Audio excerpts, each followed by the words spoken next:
Hello everyone, কি অবস্থা সবার? আশা করি সকলে ভালো আছেন। আজকে চলে আসলাম আমরা নতুন একটা মোবাইলের রিভিউ নিয়ে। মোবাইলটির নাম হচ্ছে স্যামসাং গ্যালাক্সি A36 5G। তো আজকে আমাদের এই ফুল রিভিউটি দেবো। অবশ্যই আমাদের চ্যানেলটি সাবস্ক্রাইব করে আমাদের পাশে থাকো। তো ক্যামেরা মডেলটা এখানে তিনটাই রয়েছে, সেম তবে একটু ভিন্নতা এনেছে আর কি। আমরা সাইড বাই সাইড কম্পেয়ার করলে স্যামসাং গ্যালাক্সি A56 আর A36 ধরা যায় না, আপনি ধরাটা মুশকিল, দুটাই একদম সেম। ডিসপ্লেটা দেখে অনেকের ভালো লাগবে। তারপরে ডিসপ্লে প্রোটেকশন হিসেবে রয়েছে calling gorilla glass Victus plus, সাথে ব্যাকপ্যাডটা গ্লাস, বডি প্যানটা প্লাস্টিকের তৈরি, প্রয়োজনীয় বাটন সব কিছু থাকলে 3.5 হেডফোন একটা নেই, স্টেরিও স্পিকার রয়েছে, আন্ডার ডিসপ্লে ফিঙ্গারপ্রিন্ট রয়েছে, যা একদম ফাস্ট অ্যান্ড অ্যাকুরেট কাজ করছে। ডিসপ্লেটা দেখে বেশ সুন্দর লাগবে। আপনারা যারা কেন ভিডিও দেখেন সুপার অ্যামোলেড এখানে ডিসপ্লে রয়েছে, তো তাদের জন্য এটা বেশ ভালো। ডিজাইনটা সিমিলার, তবে ক্যামেরা মডিউলটাতে একটু উঁচু করে দেওয়ার কারণে একটু দেখতে ভিন্নতা আর কি। এখানে তিনটা ক্যামেরা রয়েছে, তো সাইডে কম্পেয়ার করলে এখানে লোয়ার চিনবারটা তারা একটু ন্যারো রাখতে পারতো, তাহলে ডিসপ্লেটা দেখতে বেশ সুন্দর লাগতো। প্যানেল কালারটা ছোট আছে। তো চলুন এবার আমরা এই ফোনটার ডিসপ্লে নিয়ে আলোচনা করি। 6.7 ইঞ্চির ডিসপ্লেটা, যা কিনা সুপার অ্যামোলেড এবং ফুল এইচডি প্লাস রেজুলেশন, আর 120 হার্জের রিফ্রেশ রেটও রয়েছে ফোনটাতে। ইএফএস টেস্টও এটা ঠিকমতো পুশ আপ করতে পারছিল। তারপরে 1900 নিটস পিক ব্রাইটনেস রয়েছে, এসবিএম পিক ব্রাইটনেস আর কি, যা কিনা আউটডোর ইনডোর জন্য একদম পারফেক্ট। তো যারা বলছেন ভিডিও কনজাকশন করবেন, ভিডিও টিডিও দেখবেন, তাদের জন্য একদম পারফেক্ট আর কি। তো যারা ভিডিও টিডিও দেখবেন তাদের জন্য বলছিলাম। আচ্ছা, তো আস্তে আস্তে আমরা ভিডিওটা সব কিছু নিয়ে আলোচনা করবো। এই ফোনটার পিপিআর হচ্ছে 385 মতো, আর বেজাল বেশ ন্যারো, তবে ওই যে লোহার চিন বেজালটা আরও ন্যারো রাখলে ডিসপ্লেটা আরও সুন্দর লাগতো আর কি। তারা চাইলেই এটা পারতো। আর ডিসপ্লেতে রয়েছে 1UI7 অ্যান্ড্রয়েড 15, 1UI7 এটা লেটেস্ট এবং কি খুব ভালো একটা এক্সপিরিয়েন্স দেয়।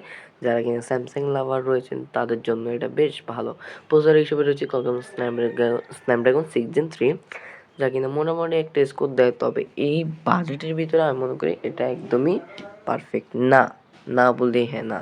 কারণ এই প্রসেসরটা আপনি চাইলে এখন 20,000 22,000 টাকার চিপসেটও পেয়ে যাবেন। এই ফোনটার দাম যদি 35,000-এও আসে, তাহলেও সেক্ষেত্রেও এই ফোনটার দাম মানে পারফেক্ট না আর কি। ফোনটার অফিসিয়াল প্রাইস 128 দাম রাখা হয়েছে আপনার 39,000 40,000 টাকার মতো অফিসিয়াল মার্কেটে, আর অনঅফিসিয়ালে 128 34,000 টাকা। তো চাইলে আপনারা যেটা আপনাদের পছন্দ, অফিসিয়াল হোক আনঅফিসিয়াল হোক, আপনারা চাইলে চয়েস করতে পারেন আর কি। আর ফোনটাতে বেশ কিছু এআই ফিচারগুলো রয়েছে।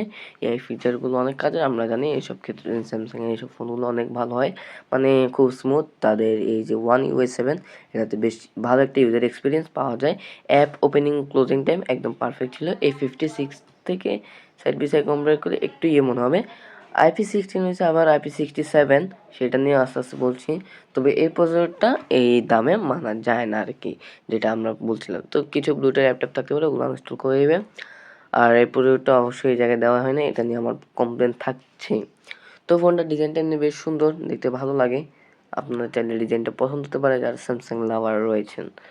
তো ফোনটার ব্রাইটনেস নিয়ে তো শুরুতে বললামই।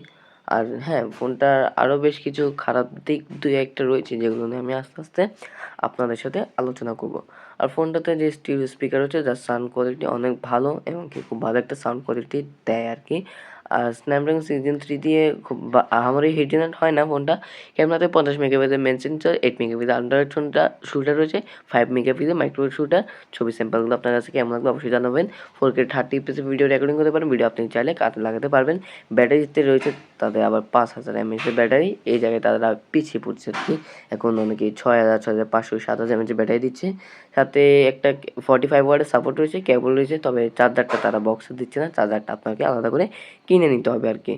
এই ব্যাপারটাও আমার কাছে ভালো লাগলো না, অন্তত তারা এখানে 45 ওয়াটের একটা চার্জার দিয়ে দিতেই পারতো। এই ফিডব্যাকটা ভালো লাগেনি। আর এই বেশ কিছু কালার রয়েছে, আপনারা চাইলে ওগুলোও দেখতে পারেন। আমাদের হাতের কালারটাও বেশ সুন্দর। তো বলছি না, IP67 এর রেটিং রয়েছে। এই যুগে এসে অনেকে IP68 IP69 এর রেটিং দিয়ে দেয়, কিন্তু তারা সেটা দেয়নি আর কি।